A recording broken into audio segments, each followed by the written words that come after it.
आज मैं जहाँ खड़ा हूँ ये बलसवा लैंडफिल साइट है। बलसवा लैंडफिल साइट का मतलब ये है कि जहाँ कूड़े का बड़ा पहाड़ था।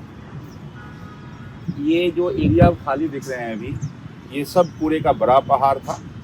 और आपको याद होगा कि अरविंद केजरीवाल जी ने जब म्यूनसिपल चुनाव से पहले 2022 में उन्होंने कहा था कि हम कूड़े का पहाड़ को कम करेंगे और फिर इसको ग्रीनरी एरिया बनाएंगे। 2 साल में मैंने एक क्वेश्चन लगाया विधानसभा में, और क्वेश्चन ये है कि 2022 से 24 तक कितने कूड़े का निस्तारण हुआ। तो सरकार का ये डेटा है कि 73 लाख मीट्रिक टन कूड़ा 2022 में था। 2025 में 51 लाख मीट्रिक टन कूड़ा रह गया, यानी ये सारा कूड़ा इस एरिया से हटा है। फिर हमने पूछा कि भाई कूड़ा आता कितना था, तो 2022 में ये आता था 2-3 हज़ार मीट्रिक टन कूड़ा और निस्तारण होता था 2000 मीट्रिक टन कूड़ा। लेकिन 2022 के बाद निस्तारण ज़्यादा होने लगा, कूड़े को आने से रोका गया। लेकिन ये जो लगभग 5 एकड़ का ये एरिया है, ये 5 एकड़ की एरिया में ये सारा कूड़े का पहाड़ यहाँ से कम कर दिया गया और इसको गिनने का प्लान था। अभी आपने बोर्ड देखा होगा, उस बोर्ड में एलजी साहब, दिल्ली की वर्तमान मुख्यमंत्री रेखा गुप्ता जी, बाकी मिनिस्टर्स आए और उन्होंने यहाँ प्लांटेशन का बड़ा सा एक प्रोग्राम किया कि हम प्लांटेशन कर रहे हैं, बैम्बू प्लांट लगा रहे हैं। अब देखिए ये बैम्बू प्लांट लगे लगभग 1-1.5 महीना पहले।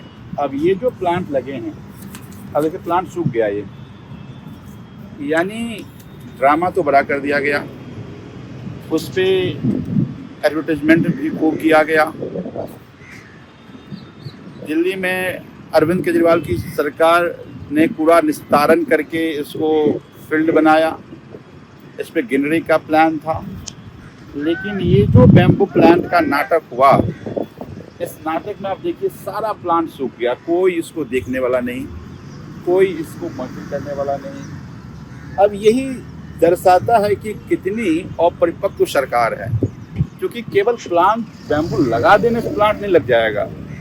पहले की सॉइल की टेस्टिंग, फिर क्लाइमेट सूट, फिर उसके बाद उस पर मेहनत जब होगा तभी ये प्लांट ग्रो कर सकता है। तो मैं अब भारतीय जनता पार्टी की सरकार से कहना चाहता हूँ, आपने कहा कि हमारा 50,000 प्लांट लगाने का प्लान है। 50,000 प्लांट लगाने का प्लान इस तरह से लगा करके सूखते जाएंगे तो इस प्लांटेशन से फिर फ़ायदा क्या होगा। तो ये केवल झूठ की जो भारतीय जनता पार्टी राजनीति कर रही है, केवल लोगों को गुमराह जो कर रही है, ये प्लांटेशन ड्राइव एक्सपोज कर रहा है। मैं रेखा गुप्ता जी से ये कहना चाहता हूँ कि केवल प्रचार करने से, नाटक करने से ये ग्रीनरी नहीं होगा।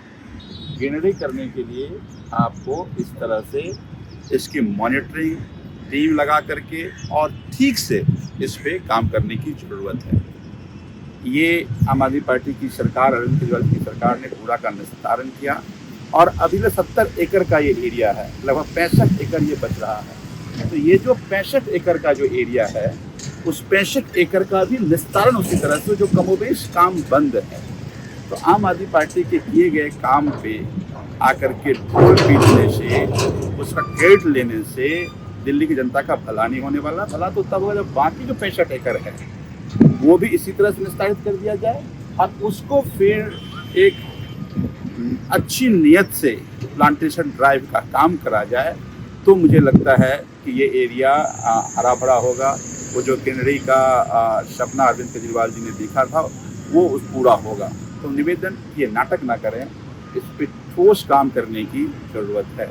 मैं उम्मीद करता हूँ कि अरविंद केजरीवाल जी ने जो काम किया, जो बचा हुआ है, उसको आगे बढ़ाएं और प्लांटेशन ऐसे नहीं, प्रॉपर एक स्टडी करके एक कंप्लीट डेडिकेटेड टीम को इस पर सौंपने की ज़रूरत है, ताकि ये एरिया जो जहाँ निस्तारण हो चुका है वो ग्रीनरी हो जाए और जो बचा हुआ है उसका निस्तारण समय सीमा जो तय समय सीमा पर इसका किया जाए।